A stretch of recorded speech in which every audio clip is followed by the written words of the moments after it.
Bueno, bienvenidos a este espacio, a este podcast que hemos armado. Estoy con el profe. Diego Zavalla. Mi nombre es Carlos Vicente, también profe.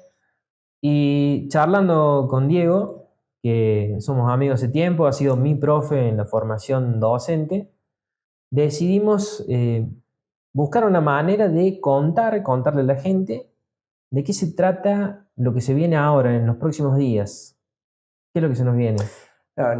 Se celebra la fundación de nuestra ciudad el 21 de abril de 1853 como punto de inicio de nuestra cultura, de nuestra historia. Y está bueno que tratemos de analizar, de conocer y de aprender a qué se debió todo esto, por qué se funda, por qué se crea nuestra ciudad. Y eso es lo que estábamos charlando y siempre es bueno ubicarse en contexto, o sea, ubiquémonos en 1853, en esa fecha, el valle tras la sierra, Era muy bueno, distinto. era muy distinto, obviamente. O sea, si hablamos de población, tenemos que tomar el único registro confiable y oficial de la época, que vendría a ser recién el censo de 1869, que dice que acá en la zona había aproximadamente 14.000 habitantes. Suponemos, y no nos vamos a equivocar tanto, de que para abril de 1853, aquí en la zona, en todo lo que sería el departamento San Alberto y el departamento San Javier, que en ese momento eran un solo territorio, se calcula que aproximadamente entre 2 y 13.000 habitantes había, todos dispersos, una densidad de población menor a 2 habitantes por kilómetro cuadrado. La mayoría eran familias numerosas, familias con muchos hijos, pero muy dispersas, que muchos hacían el ejercicio del control de la tierra que venía de la época de la colonia, ¿no es cierto? La Iglesia Católica tuvo mucho que ver con estos primeros asentamientos, no solamente en lo que sería la actual Villa Dolores, sino podríamos nombrar Nono, sin ir más lejos, que era una zona de tránsito, de paso, ¿no es cierto?, o de posta en viajes, ¿no es cierto?, para lo que sería Córdoba capital. Pero para entender también de que acá había gente, de que había potencial económico, de que había recursos hídricos, tenemos que contextualizar cómo era Córdoba y cómo era Argentina políticamente en esa época. Y todo había cambiado luego del 3 de febrero de 1852, luego de la batalla de Caseros, cuando Rosas es vencido por Justo José de Urquiza. ¿Por qué? Porque el Partido Federal, que gobernó durante varias décadas en varias provincias, se tuvo que redefinir. Y aquí en Córdoba, el 27 de abril de 1852, es depuesto el gobernador que existía en ese momento, que era Manuel López, y es nombrado Alejo Carmen Guzmán, o Alejo Carmen del Guzmán, que ese era el nombre correcto que tenía en esa época, pero que nosotros por nuestra idiosincrasia se lo quitamos. Este gobernador es muy importante para tener en cuenta porque es una persona que, si bien era federal a la hora de gobernar, este, empezó a implementar medidas de corte liberal. ¿Qué significa esto? Empezó a reorganizar el Estado cordobés, como lo estaban haciendo a nivel nacional. ¿Y qué es organizar o reorganizar? Es algo simple: demarcación de límites provinciales, reformas tributarias para acrecentar el erario público, creación de leyes como por ejemplo la libertad de prensa, y una importantísima que es la fundación de villas para que el Estado esté presente políticamente a la par del acompañamiento de la Iglesia Católica, que en ese momento tenía mucha fuerza y mucha influencia, y más que nada en nuestra zona, que pertenecía a lo que era el curato de San Javier, creado en 1783, y que bajo esa denominación va a existir hasta 1858, momento en el cual se va a separar el curato en lo que va a ser los actuales departamentos San Alberto y San Javier. Todo esto para entender la firma de los decretos de fundación de Alejo Carmen Guzmán del 21 de abril de 1853. Un contexto que, a ver, hay que entender que el Valle de Tras la Sierra, como estábamos diciendo, no estaba deshabitado, incluso en tiempos de la colonia había tenido económicamente una gran importancia porque estaba integrado a lo que era la economía del virreinato. Ya en tiempos de las Provincias Unidas del Río de la Plata había perdido un poco ese esplendor y en un país que se estaba organizando, que todavía no sabía bien qué rumbo o qué rol económico iba a tener en la economía mundial también, internamente a este valle como que no encontraba su lugar. Por eso también la necesidad de esa organización. La presencia del Estado lo podemos ver en algo tan simple, en algo simple, mejor dicho. Cuando se crea el curato de San Javier en 1783, el obispo de aquel entonces, ¿qué es lo que considera? De que tanto el obispo, como un sacerdote, no puede estar presente físicamente acompañando a los feligreses, a los Claro. católicos de la zona. Entonces, ¿por qué? Por algo tan simple como la no existencia de caminos. Organizar un Estado significa crear caminos, crear villas, crear recursos y el manejo del agua. Y por eso es que se decreta la fundación de Villa, de lo que sería una villa, el 21 de abril de 1853, firmado por Alejo Carmen Guzmán.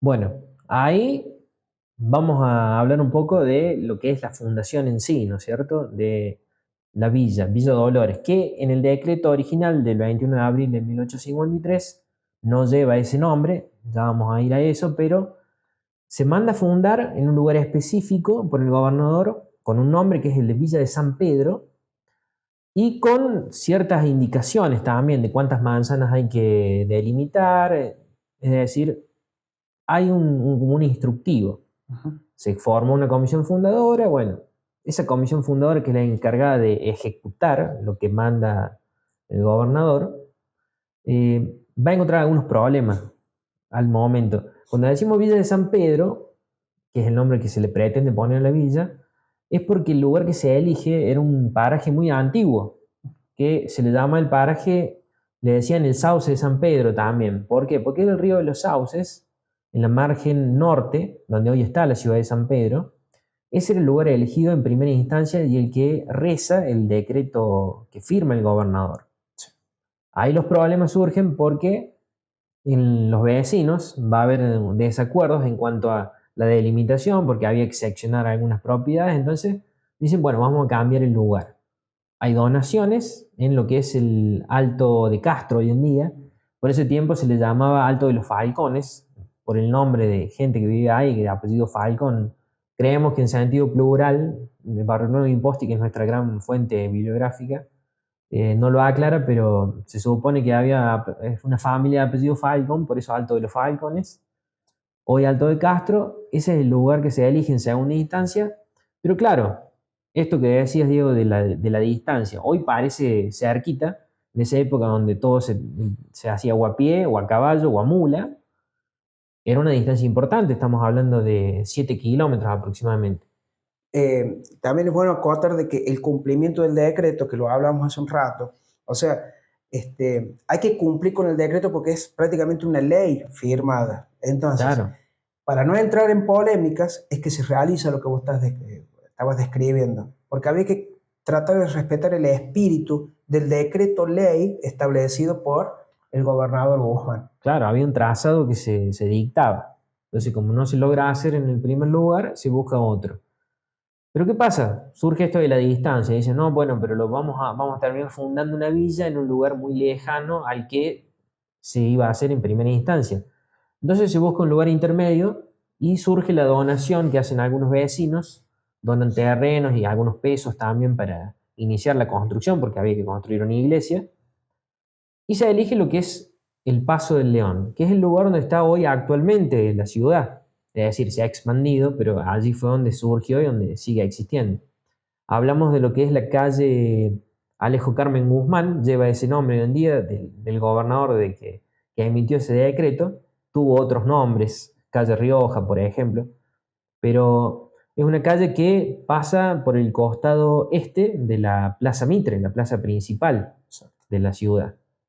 Ese es el nombre, perdón, ese es el lugar definitivo donde se termina asentando la villa. Eh, Como para ir redondeando. y para no esquivar a las polémicas, el nombre. ¿Por qué se debe el nombre de Villa Dolores? Que por ahí es una pregunta que nos podemos generar. Sí, es una pregunta que siempre surge. ¿Por qué el nombre Villa Dolores?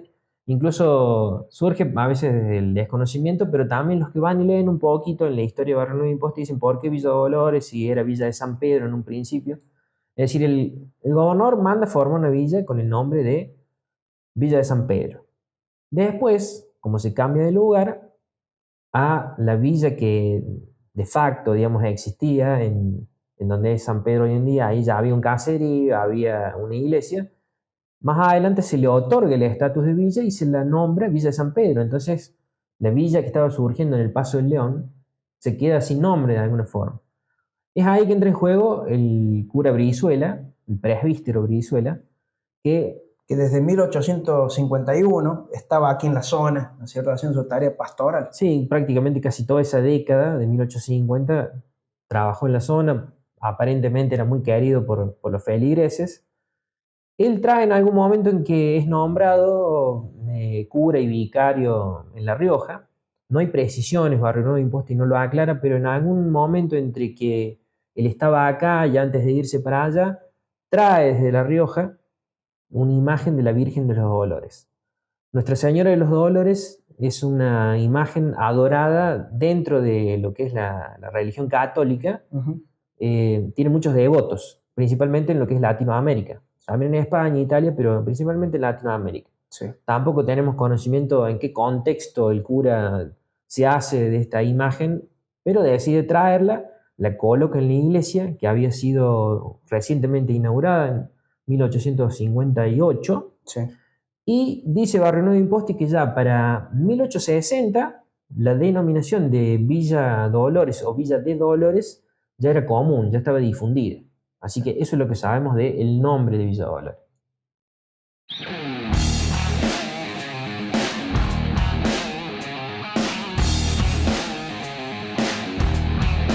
Bueno, Diego, para ir cerrando este video, me parece importante preguntarnos, ¿por qué se funda una villa? Creo que el lunes que viene, el lunes 21 de abril, tenemos que tener en cuenta que se funda una ciudad o una villa como puntapié inicial de la historia de una comunidad. Se funda una ciudad como también inicio de nuestra cultura, de nuestro sentido de pertenencia, de el punto inicial de el cuidado de nuestro patrimonio, de nuestra idiosincrasia. Se funda una ciudad por cuestiones económicas, por cuestiones políticas o religiosas, pero más que nada es por, creo yo, el sentido de pertenencia de toda una comunidad.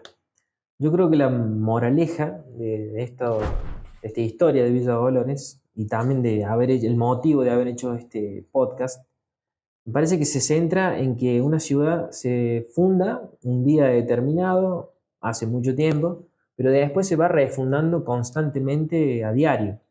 Hay gente que elige esta ciudad para vivir y llega y da su aporte, hay gente que se va y vuelve cada tanto ahí por la nostalgia o por la familia que deja. Entonces me parece que es una forma de comprender cómo una ciudad, que es como un organismo vivo al cual todos aportamos algo, se va construyendo constantemente. Así que me parece que eso es lo que podemos reflexionar al respecto. Así que este ha sido este video, reconstruyendo de algún modo, rescatando lo que es el origen de Villa Dolores. Nos esperamos en algún momento nuevamente.